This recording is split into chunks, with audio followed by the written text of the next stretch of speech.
আপনি কি খুব বেশি ফেসবুক ব্যবহার করেন অথবা আপনার কি অনেক বেশি ফেসবুকে ছবি পোস্ট করার অভ্যাস আছে?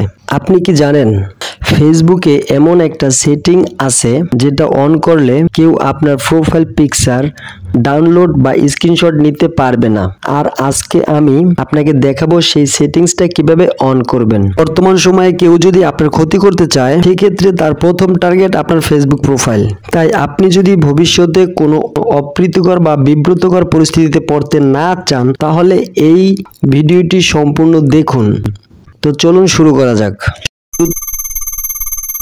আপনি আপনার ফেসবুক অফিসিয়াল অ্যাপসটি ওপেন করে নেবেন। ওপেন করে এখানে আপনার যে আইডিতে এই সেটিংসটি করতে চাচ্ছেন সেটা লগ ইন করে নেবেন। তার আগে অবশ্যই আরেকটা কথা বলি, এটা করার আগে অবশ্যই আপনারা প্লে স্টোর থেকে আপনার সেই অফিসিয়াল অ্যাপসটি আপডেট করা আছে কিনা একবার চেক করে নেবেন। আপনার আইডি লগ ইন হয়ে গেলে আপনারা আপনাদের প্রোফাইলের উপরে একবার ট্যাপ করে দিবেন। প্রোফাইলের উপরে ট্যাপ করার পরে এরকম একটা ইন্টারফেস চলে আসবে। এখন জাস্ট আপনার প্রোফাইলের এই যে প্রোফাইলের ছবি আছে এই প্রোফাইল ছবির উপরে যে কোনো এক জায়গায় ট্যাপ করে দিবেন। ট্যাপ করার সাথে সাথে নিচে এরকম 4-5টা সেটিং চলে আসবে। এখন এখান থেকে এই যে দেখতে পাচ্ছেন turn on profile picture guard নামে একটি অপশন, জাস্ট এখানে আরেকবার ট্যাপ করে দিবেন।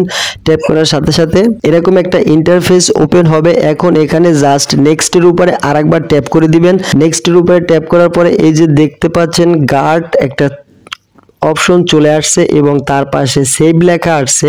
তো এই সেভ অপশনের উপরে আরেকবার ট্যাপ করে দিবেন। কিছুক্ষণ লোডিং নেবে, লোডিং নেওয়ার পরে হয়ে যাবে। এখন এখানে এই যে দেখতে পাচ্ছেন আমার প্রোফাইলের উপরে ক্যামেরা আইকনের পাশে একটি অপশন চলে আসছে, এটাই আসলে প্রোফাইল পিকচার গার্ড। এবং এই অপশনটি করার পরে কেউ আমার এই প্রোফাইল পিকচারটি ডাউনলোড কিংবা স্ক্রিনশট নিতে পারবে না। তো চলুন একবার দেখি আমি এখন আমার অন্য আইডি দিয়া। তো আমার এই আইডিতে আমি এখন আমার ওই আইডিটি সার্চ করে নিব। তো যখনই আমি আমার অন্য একটি অ্যাকাউন্ট দিয়ে এই অ্যাকাউন্ট সার্চ করে প্রবেশ করি এবং সাথে সাথে এটা ব্ল্যাক হয়ে যায়, তার কারণ যেহেতু আমার ওই অ্যাকাউন্টে প্রোফাইল পিকচার গার্ডটি অন করা আছে এবং যেহেতু আমি স্ক্রিন রেকর্ড করতেছি এর জন্য এখানে দেখাচ্ছে না, ব্ল্যাক হয়ে আছে। তো এর থেকেই বোঝা যায় আসলে এই অপশনটা কতটা কার্যকর। দেখতে পাচ্ছেন এখানে একবার ট্যাপ করে দিব। ট্যাপ করে দেওয়ার পরে দেখতে পাচ্ছেন এখানে কিন্তু কোনো সেভ অপশন নাই। এখন আমি যদি আবার আমার এই অপশনে যাই এবং এই গার্ডটাকে আমি তুলে দিই, দেখতে পাচ্ছেন turn off profile picture guard, এখানে ট্যাপ করে এটা আমি ইয়েস দিয়ে দিব এবং আমার প্রোফাইল পিকচারটি গার্ডটি আমি অফ করে দিলাম। সবকিছু কেটে দিলাম। কেটে দিয়ে এখন আমি আবার নতুন করে প্রবেশ করি। তো আমি আবার আমার আইডিটিকে সার্চ করে নিব। এই যে দেখতে পাচ্ছেন ওই অপশনটি কিন্তু এখন এখানে আর নাই, এখানে জাস্ট ফাঁকা দেখাচ্ছে। এখন আমি যদি চাই আমি কিন্তু স্ক্রিনশট নিতে পারবো। এই যে দেখতে পাচ্ছেন স্ক্রিনশট অলরেডি নিয়ে নিলাম। এরপরে দেখি ছবিটি সেভ করা যায় কিনা। তো ভিউয়ার্স এখন আমি এই ছবিটির উপরে আবার ট্যাপ করব। ট্যাপ করার পরে উপরে যে থ্রি ডট অপশন আছে সেখানে আরেকবার ট্যাপ করব। সেখানে ট্যাপ করার পরে এই যে দেখতে পাচ্ছেন সেভ অপশন চলে আসছে।